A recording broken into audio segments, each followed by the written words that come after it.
Hello students, good morning. आज हम BEd द्वितीय वर्ष विषय हमारा रहेगा जेंडर स्कूल एवं समाज। उसमें हमारी थर्ड यूनिट चल रही है भारतीय समाज में नारी, वुमेन इन इंडिया सोसाइटी। तो इम्पोर्टेंट टॉपिक चल रहा है थर्ड यूनिट का, महिलाओं के प्रति हिंसा। उसमें हमने पढ़ा था जो घरेलू हिंसा होती है, घरेलू हिंसा का हमने अर्थ पढ़ा था, घरेलू हिंसा की परिभाषाएं पढ़ी थी हमने। फिर उसके हमने लास्ट वीडियो में प्रकार पढ़े थे, जो मैप के माध्यम से भी हमने ये लाइव क्लास ली थी। उसमें भी हमने उसका अर्थ क्लियर किया था, उसकी परिभाषाएं क्लियर की थी, उसके प्रकार क्लियर किए थे। तो आज हम जो मैप्स के माध्यम से कारण भी पढ़ेंगे और कारण को, जो घरेलू हिंसा होती है, घरेलू हिंसा को रोकने के जो उपाय होते हैं वो भी पढ़ेंगे। तो अभी की हम बात कर लेते हैं। तो आज हम इस वीडियो में जानेंगे घरेलू हिंसा जो होती है या फिर पारिवारिक जो हिंसा होती है उसके क्या क्या कारण होते हैं, कौन कौन से कारण हो सकते हैं। तो उसके कारण देख लेते हैं कौन कौन से कारण हैं। तो नंबर 1 कारण है पितृसत्तात्मक व्यवस्था, पितृसत्तात्मक व्यवस्था। फिर है धार्मिक विद्वेष। फिर है स्त्रियों में अशिक्षा। फिर है स्त्रियों में स्वमूल्यांकन का निम्न स्तर। फिर है पारिवारिक तनाव। उसके बाद आता है दोषपूर्ण व्यक्तित्व। उसके बाद आता है अपराधी के प्रति निष्क्रियता।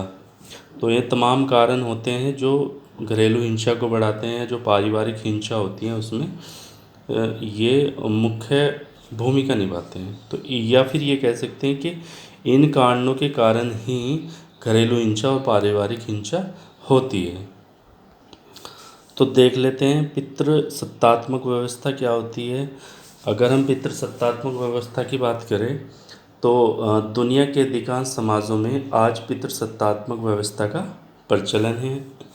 इस व्यवस्था में पुरुष का उसे अपना वर्चस्व बनाए रखने के लिए ऐसे व्यवहारों की प्रेरणा देता है जिससे पारिवारिक हिंसा बढ़ने लगती है।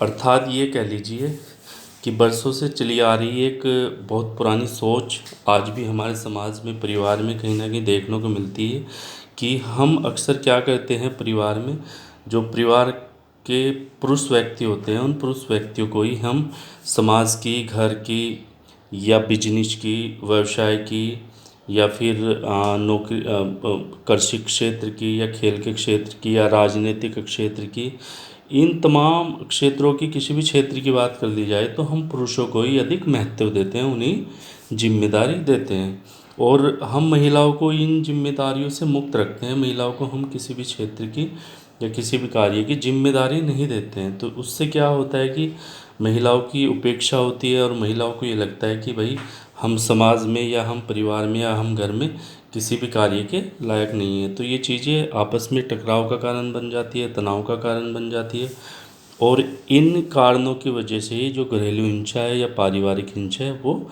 उभर कर सामने आ जाती है। नंबर 1 तो हो गया पितृसत्तात्मक व्यवस्था। नंबर 2 आता है धार्मिक विद्वेष।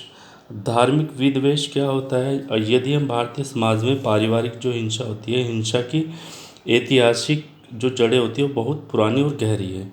यहाँ स्मृतियों की रचना होने के समय से ही स्मृतिकारों ने अनेक ऐसे नियम प्रतिपादित कर दिए या ऐसे नियम बना दिए जो आज भी कहीं ना कहीं समाज में देखने को मिलते हैं। क्या वो नियम हैं, क्या वो चीज़ें हैं?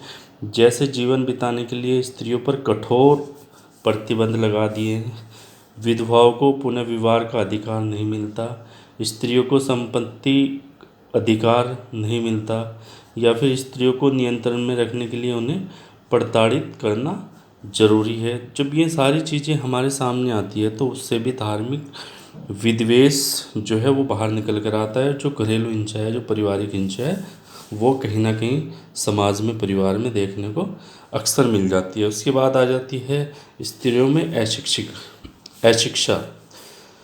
अशिक्षा में ये कहना चाहूँगा कि जो घरेलू हिंसा होती है या जो पारिवारिक हिंसा होती है, महिलाओं में जो अशिक्षा है, अशिक्षिता है आज भी, तो ये अशिक्षिता ही एक मुख्य कारण है।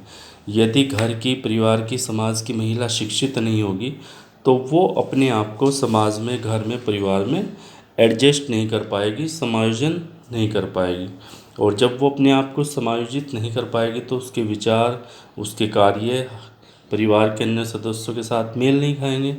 तो स्त्री का शिक्षित होना भी बेहद आवश्यक है।